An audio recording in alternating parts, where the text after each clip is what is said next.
এই যে আমরা দেখতে পাচ্ছি জনিমাল সাতগাঁও শাহপুর থেকে খেলা হবে 4-4 জনিমাল বনাম শহীদুল মাল দুজনেই বেস্ট প্লেয়ার দুই টিমের। আশা করি এই খেলাতে একটা ফলাফল আসবে।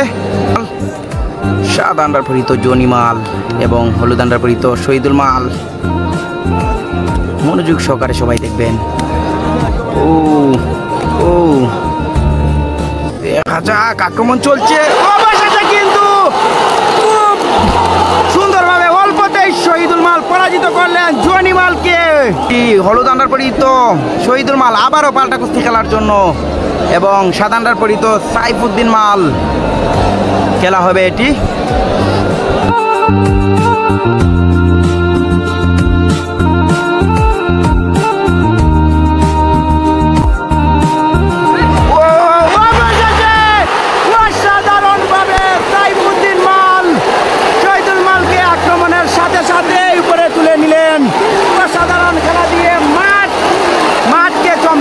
চারদিকে হাততালি, সারা মাঠ হাততালি করতালিতে মুখর।